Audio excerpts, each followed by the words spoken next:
Assalamualaikum warahmatullahi wabarakatuh. Selamat pagi para ASN seluruh Indonesia.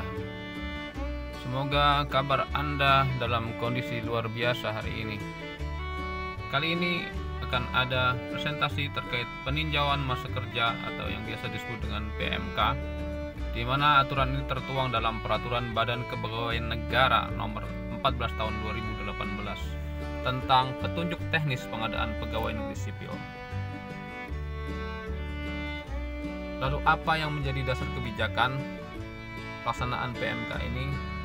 Sebelumnya, pelaksanaan PMK ini diatur di dalam Peraturan Pemerintah Nomor 7 Tahun 1977, yaitu yang berbunyi, apabila seorang calon pegawai negeri sipil telah mempunyai pengalaman kerja yang dapat diperhitungkan untuk menetapkan gaji pokok, diberikan gaji pokok yang segaris dengan pengalaman kerjanya yang telah ditetapkan sebagai masa kerja golongan, setinggi-tingginya ditetapkan berdasarkan gaji pokok maksimum dalam golongan ruang yang bersangkutan, setelah dikurangi dengan 2 kali kenaikan gaji berkala yang terakhir dalam golongan ruang tersebut. Dan aturan tersebut sekarang sudah diperbaharui di dalam Peraturan Badan Kepegawaian Negara Nomor 14 Tahun 2018 tentang petunjuk teknis pengadaan pegawai negeri sipil.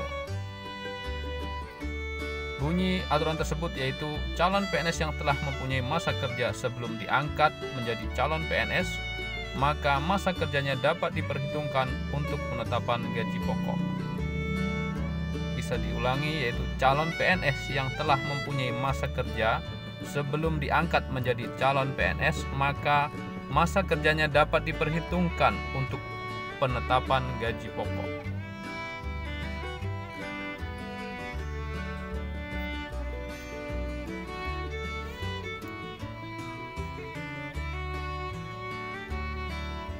Selanjutnya yaitu Peraturan Badan Kepegawaian Negara ini ada di pasal 11 yang kami bacakan tadi,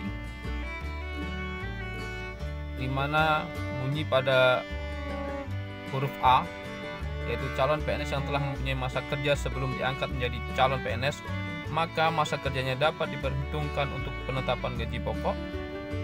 Dan dijelaskan di poin B-nya, masa kerja calon PNS yang dapat diperhitungkan sebagaimana dimaksud pada huruf A untuk penetapan gaji pokok yaitu 1.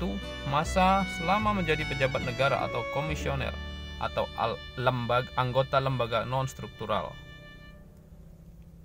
2. Masa selama menjalankan tugas pemerintahan seperti lokal staf pada perwakilan Republik Indonesia di luar negeri dan atau perangkat desa atau pegawai tidak tetap. 3. Masa selama menjadi pegawai atau karyawan pada badan internasional. 4. Masa selama menjadi pegawai atau karyawan perusahaan milik pemerintah seperti badan usaha milik negara dan badan usaha milik daerah. Serta 5. Masa selama menjadi pegawai atau karyawan perusahaan yang berbadan hukum jika mencapai 1 tahun. Diberikan beberapa ketentuan ini artinya bagi Anda yang pernah menjadi pegawai baik itu di instansi pemerintah ataupun swasta dapat mengajukan penyesuaian usia kerja asal memenuhi kriterianya. Masa kerja calon PNS sebagaimana dimaksud pada huruf B diperhitungkan secara penuh, yaitu sebagai berikut. Nomor 1, masa selama menjadi pejabat negara atau komisioner atau lembaga non-struktural ini juga dihitung penuh. 2. Masa selama menjalankan tugas pemerintahan seperti lokal staf dan perwakilan Republik Indonesia di luar negeri atau perangkat desa atau pegawai tidak tetap. 3. Masa selama menjadi pegawai karyawan pada badan internasional. Dan keempat, masa selama menjadi pegawai atau karyawan perusahaan milik pemerintah seperti badan usaha milik negara atau badan usaha milik daerah. Jadi masa kerja calon PNS yang bekerja pada instansi pemerintah dihitung secara penuh. Bagaimana dengan pegawai atau mantan pegawai yang pernah bekerja di instansi non pemerintah atau swasta? Masa kerja calon PNS bagaimana dimaksud? Dihitung setengah tiap-tiap tahunnya dan paling banyak 8 tahun. Masa selama menjadi pegawai karyawan perusahaan yang berbadan hukum jika mencapai 1 tahun, minimal 1 tahun baru bisa dihitung. Ada beberapa ketentuan, yaitu yang pertama, dalam hal terdapat perhitungan masa kerja calon PNS yang lebih dari 15 hari, maka dilakukan pembulatan ke atas menjadi 1 bulan. Dalam hal terdapat perhitungan masa kerja calon PNS yang kurang dari 16 hari, maka dilakukan pembulatan ke bawah menjadi 1 bulan.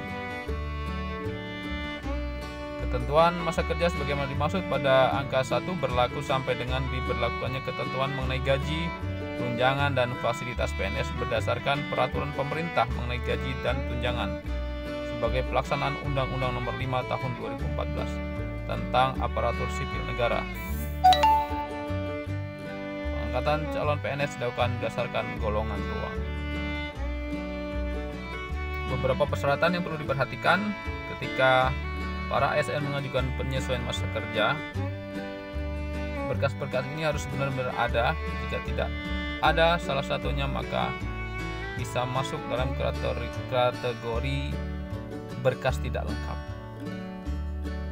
Beberapa hal yang agak sulit dipenuhi jika Anda sudah bekerja lama dan ternyata Anda tidak memiliki tanda terima gaji.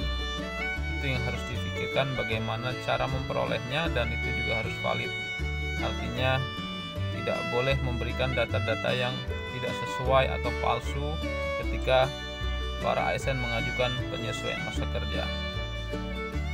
Yang juga diperhatikan yaitu jika Anda mengajukan penyesuaian masa kerja setelah Anda diangkat menjadi PNS, Anda harus menyertakan surat pernyataan dari pimpinan Anda. Untuk instansi pemerintah, maka Anda harus melampirkan surat pernyataan dari pimpinan pejabat eselon 2 yang ada di instansi ASN sekalian. Sementara jika Anda bekerja di yayasan, berarti tinggal Anda mengajukan atau melampirkan surat pernyataan dari pemimpin yayasannya.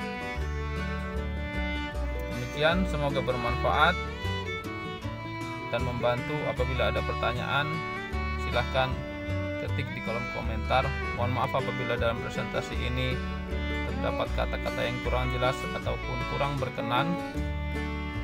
Terima kasih. Mengingatkan kembali bagi Anda yang belum subscribe di channel ini, silahkan subscribe untuk mendapatkan informasi kepegawaian lainnya. Assalamualaikum warahmatullahi wabarakatuh.